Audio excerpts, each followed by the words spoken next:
قریب کے گاؤں سے کے لوگوں سے ملا اور انہیں انسانیت بھائی چارے کا واسطہ دے کر اس بات پر راضی کیا کہ وہ زخمی سپاہیوں کی خبرگیری کرنے میں اس کا ہاتھ بٹائے، اور گاؤں کے لوگوں سے مل کر انہیں اللہ کا واسطہ دیتا ہے کہ زخمی سپاہیوں کی ہم مدد کریں، ہم سب بھائی ہیں۔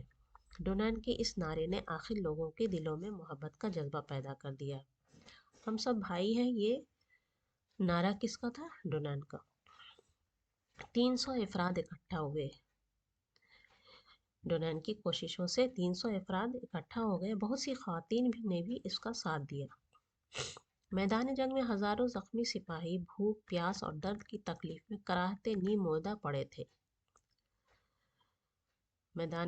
جنگ کے میدان میں ہزاروں سپاہی بھوک سے، پیاس سے اور زخم کی تکلیف سے کراہ رہے تھے، نیم مردہ پڑے ہوئے تھے، کوئی ان کا دیکھنے والا نہیں تھا۔ تب وہاں ڈونان کے گروہ نے زخمیوں کی مرہم پٹی کی اور ابتدائی طبی امداد پہنچائی۔ تب ڈونان کے جو گروپ میں ان کے شامل تھے لوگ، جو گاؤں کے لوگ اکٹھا ہوئے تھے، سب نے ان کی مرہم پٹی کی اور ابتدائی طبی امداد بھی انہیں پہنچائی۔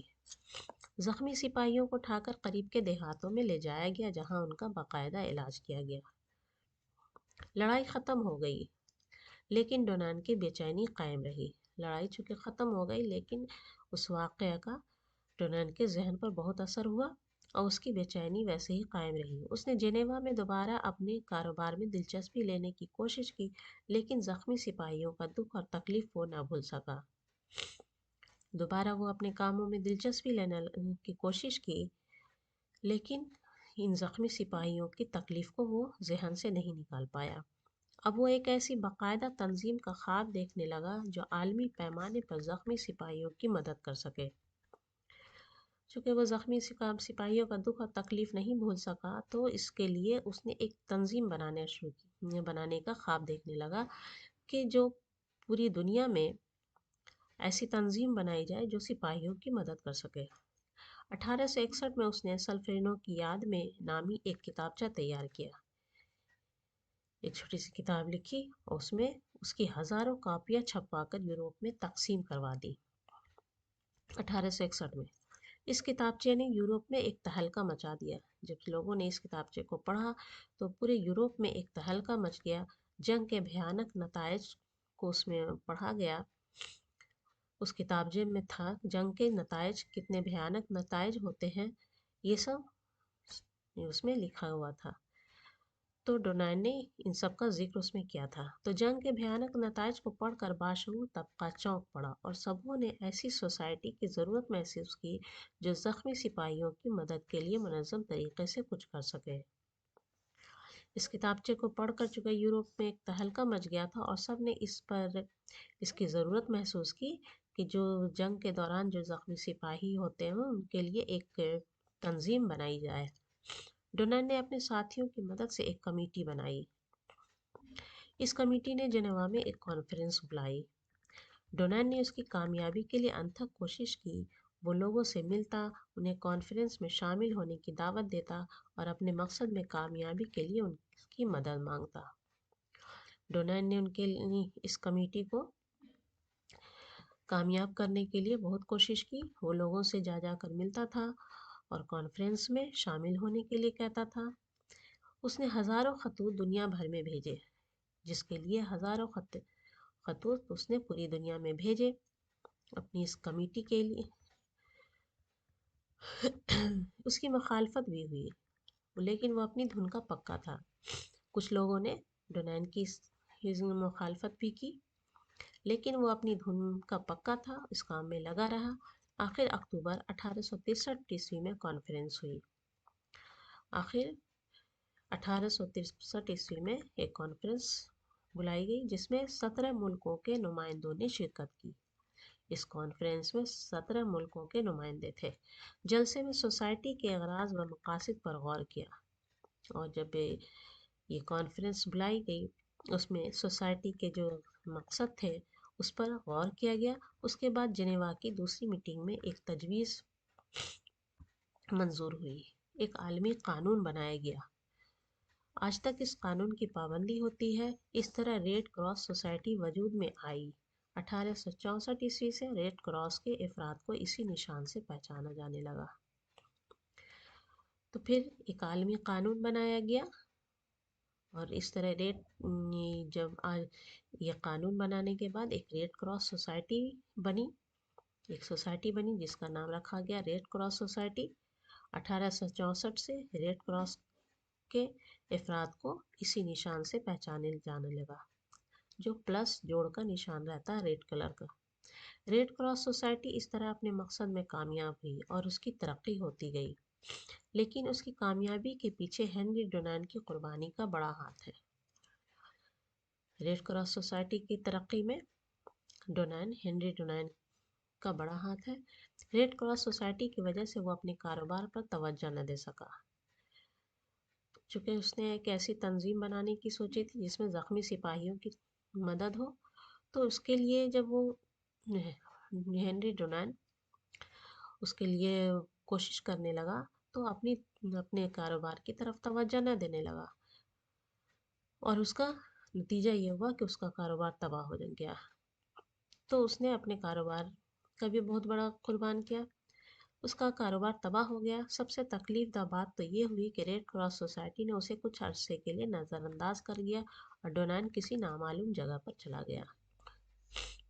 حالانکہ اس سوسائٹی کو قائم کرنے کے لیے ہنری ڈونان نے انتھک کوشش کی، جس کے وجہ کر اس کا کاروبار بھی تباہ ہو گیا، لیکن جب یہ سوسائٹی بنی تو کچھ عرصے کے بعد ڈونان کو نظر انداز کر دیا گیا۔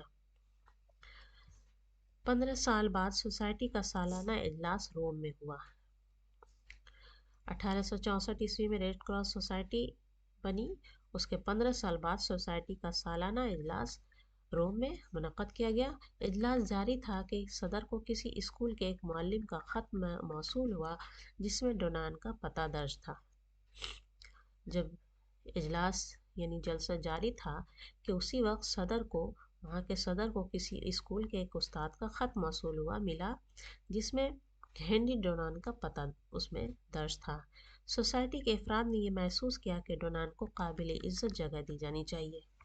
وہاں پہ سوسائٹی کے کچھ افراد نے یہ محسوس کیا کہ ہنری ڈونان کو جو قابل عزت ہیں ان کی جگہ دی جانی چاہیے۔ اسے نوبل پرائز دیا گیا، لیکن 15 سال کے اس عرصے میں اس کی صحت کافی گر چکی تھی، وہ دوبارہ صحت یاب نہ ہو سکا۔ آخر 1910 میں اس کا انتقال ہو گیا۔ ہنری ڈونان کا 1910 میں انتقال ہو گیا۔ ریڈ کراس سوسائٹی انسانیت کی خدمت آج بھی اسی طرح کر رہی ہے۔ آج تک پوری دنیا میں یہ ریڈ کراس سوسائٹی انسانیت کی خدمت میں لگی ہے۔ یہ سوسائٹی دنیا کے ہر ملک کے قائم ہے۔ پوری دنیا میں یہ ریڈ کراس سوسائٹی قائم ہے۔ کہیں سیلاب آ جائے، قدرتی آفات میں انسانی زندگی کا نقصان ہو جائے یا قتل و خون کے واقعات ہوں، ہر جگہ ریڈ کراس سوسائٹی کی شاخیں انسانی خدمت کا اعلیٰ ترین نمونہ پیش کرتی ہیں۔ جہاں بھی انسان کے ساتھ کوئی مشکل پریشانی آتی ہے، چاہے سیلاب ہو، قدرت کی طرف سے کوئی آفات آئے یا انسانی زندگی میں کوئی نقصان ہو، قتل ہو، ہر جگہ یہ ریڈ کراس سوسائٹی پھیلی ہوئی ہے۔ پورے ملک میں ہر وقت وہ انسان کی خدمت کے لیے حاضر رہتی ہے۔ اب بچوں، اس سبق کے جو مشکل الفاظ ہیں اسے ہم پڑھ لیں۔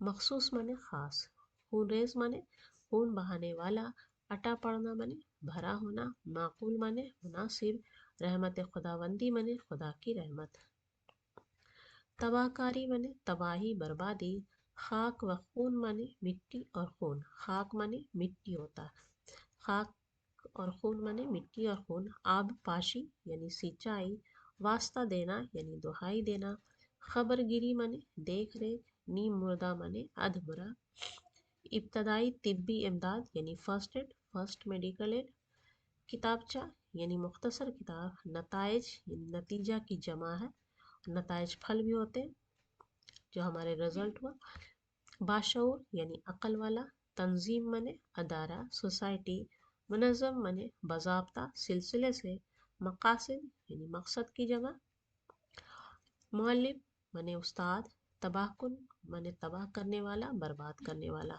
موصول ہونا یعنی ملنا،